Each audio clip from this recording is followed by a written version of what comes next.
Malawi Today.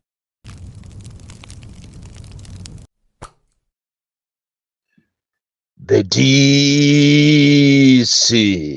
pena chimazaoneka ngati chamisala, pena ndimazaoneka ngati ndine wachamba, pena ena amanditenga ngati ndine osaphunzira, komanso amanditenga ngati wamadrama, koma ine ndimazitenga ngati munthu amene Mulungu anandidalitsa ndi kulankhula za nzeru, chilungamo, makamaka mu dziko langa, dziko limene atsogoleri ake onse ndi manjanjawidi, amene 2023 ankasangalala kunena kuti IMF yachita resume funding ku dziko la Malawi chifukwa chokhulupirira komanso kukhutitsidwa ndi ulamuliro wa Chakwera. Lero atawononga mapangano omwe aja amene amachita celebrate pakana ndi kumakonza mapwando ku State House mapwemvupwemvu, lero alemba kalata yonyoza IMF kumanena kuti it is a blessing kwa ifeyo ndi daliso kwa Malawi. Ufiti weniweni mukazamva kuti ufiti kapena satanic ndi yomweyo, nchimozimozi munthu kumamunyoza mkazi ako koma usiku ndi kumagona naye, ndi chimozimozi kumachita celebrate imfa ya mwana wako. Ndiye zachitika ku Malawi kunotu, atsogoleri athu mitu yawo sikuyenda bwino, asokonekera chiseko chawapana malo mokuti avomereze kuti ife zativuta ndipo tikugwada kwa inu IMF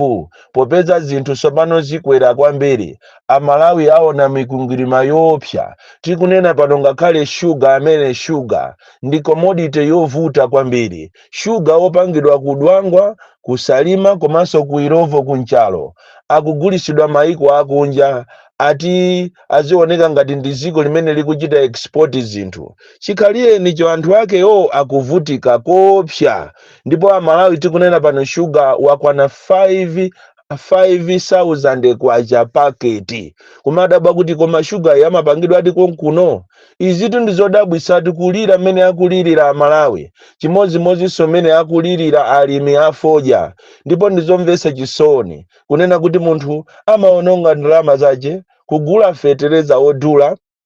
kukonzekera, kuvutika kumunda, lero linzungu ndikumakampangira mtengo kuti iwe mtengo wafodya tigulisa mwakuti. Amakhala kuti azungu aja CEO amakampani osiyanasiyana atenga ndalama akasiya ku State House, ndi chifukwa chake amati akapita kumene kuja kukasegulira fodya amangokhala ngati am'manga ndi ulusi pakamwa. Cannot speak for the people, cannot say kunena kuti anthu anga akuvutika. Nchimozimozi sotu amati estate ukapolo weni mutapita ku Lujeri inuyo mukamva chisoni, kusuka mbizi, kuchikuli, kulimbuli, ku Esperanza, kuchisambo, Eldorado, mukamva chisoni mmene anthu akuzunzikira ogwira ntchito za muti. Tii yonso sitikudziwa kuti kodi amabweretsa ndalama zotani muno Malawi, chifukwa auction yake imachitika kuja kumatchedwa ku Kenya. Muno mmangobwera fetereza ndi zina ndi equipment.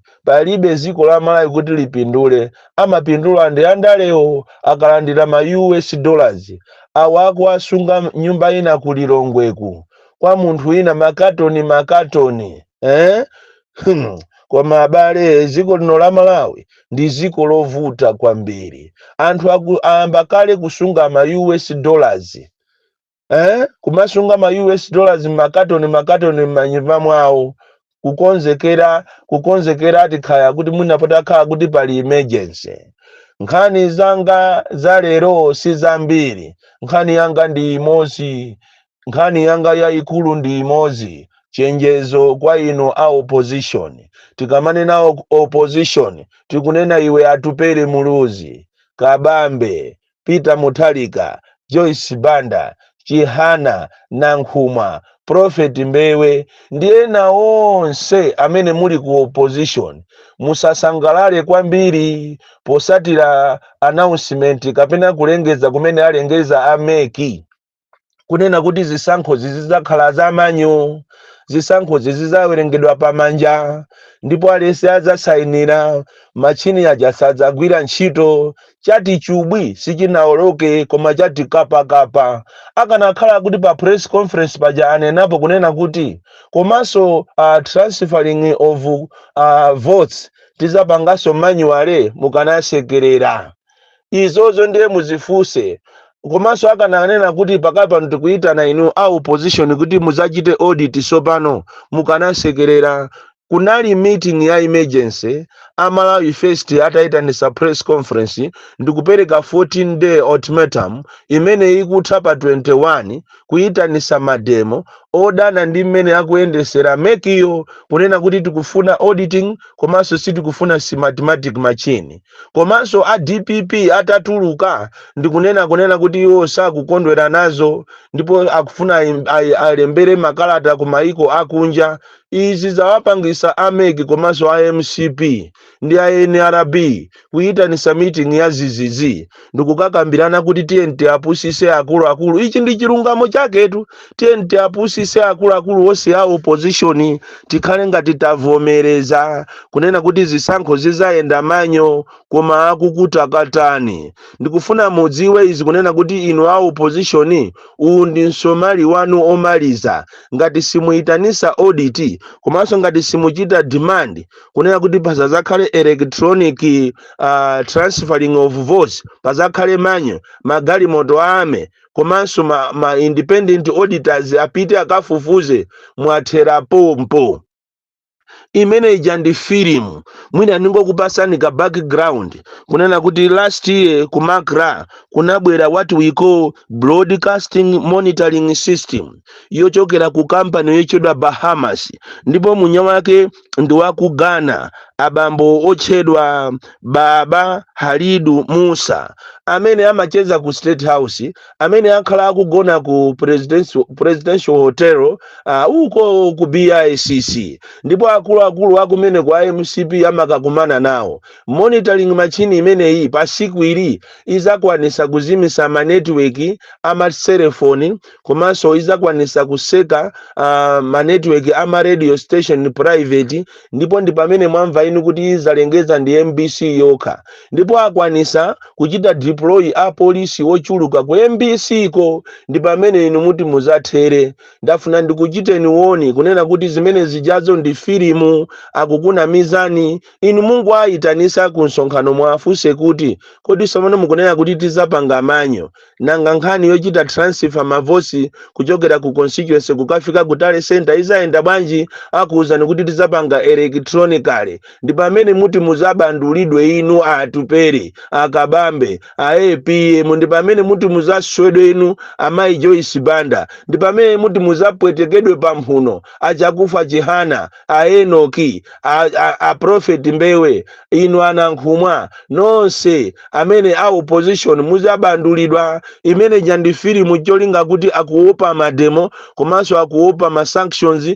popeza chipani cha DPP chikufuna chilembere maiko ne mabungwe apangana kunena kuti TNT apweteke inuyo mukachite audit chifukwa nkhani ndiyonena kuti muchimachini chimene chichi EMD muli katundu woopsya muli nyasi ndi akuona kuti akakhala ndi ma independent auditors kukafufuza mukapezamo zimenezo chifukwa muli ma duplicates ambiri inu mukumbukire kunena kuti pa dziko lapansi sikunapangikepo chisankho choyesera chinapangika konkuno ku Malawi kwa nthawi yoyamba mu history zimene zija sana zifute zidakalibe momo ndi zimene ziti zizakupwetekeni inu a opposition muzimva tikamakulangiza ndichonji kumakhala kukukondani tikamakuuzani kuti inu a DPP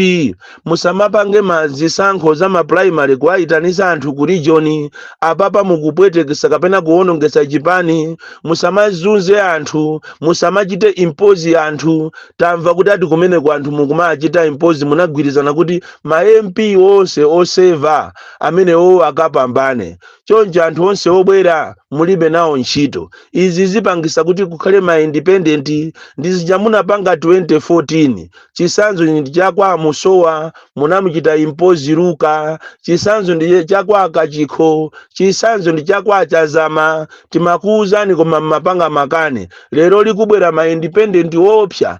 kaye ameya onenepa mukumapitaso kukayima pageti ndikumaopseza anthu kumaamenya anthu ameya onenepa. Izi zikupangisani ino a DPP kuti muluze credibility kaye ku Eastern Region kumene koso kuli manyaka okhaokha. Tikukuuzani zi ndikukuuzani ndine ooneka ngati wa madrama, ooneka ngati wa chamba ooneka ngati osaphunzira, koma ndikukuuzani chilungamo kunena kuti ino a DPP musamale kwambiri chipani chanu anthu akuchikonda, koma mukuyenera kuti mupereke fairness, anthu akhale akupanga zisankho. Ena anu munawasankha kale anthu okuti akawine mwachisanzo kumulanje sento pakana lero marizasi kulibe. Amakuuzani a media kumakunamizani, koma chilungamo chache mupite background mukafuse kuti kodi kupaki anawina ndi ndani, olo mwafuse ma MP yanu, mumfuse MP wa Mulanje South, mumfuse MP wa Mulanje Limbuli, mwafuse somwina amathanda akuuzani. Ndikunena tinu amphepo mufuse chilungamo akuuzani kuti anawina ndi wakuti, koma popeza media yanu mmayikhulupirira izakupwetekesani. So apaso ndikukuchitani woni inu a opposition kuti musayimbire fiti manja zija alengeza ameki kuti tizapanga manyo amalawi ntima mpasi imene ndi filimu statement yochokera kwa manjanjawidi akufuna akupwetekeni akupwetekani kuli machini amene anazalidwa ku makrako ochedwa Broadcasting Monitoring System yochokera ku Ghana ku company ya Bahamas. Ache Musa muli bwino, nanga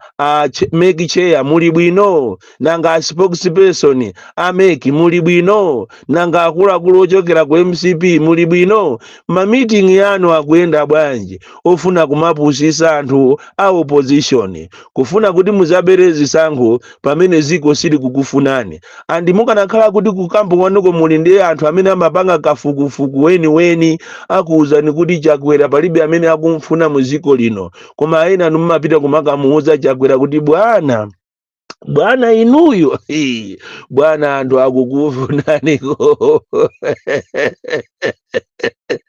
Chalakwe koma ndechiseko chakupana amalawi osafoka tiyitanisa mademo chifukwa ife tikufuna pakhale independent auditing, anthu akaone zili mmenemo komanso kuchita transfer mavoti mwamanyo kuchokera pa center. Koma ndemo aupo ndatu mukamakambirana kumene kumuziwe kuti kuli anthu ena amene amabwera ndikumazatiuza ife okonda ziko lawo osakhala manjanjawidi ngati inu. Bonnie Kalindo, the DC, mwana woopsya kwambiri, the most deadly and dangerous child from Jeza village, T.A. Mabuka, box 76, Mulanje, Malawi, Southern Africa.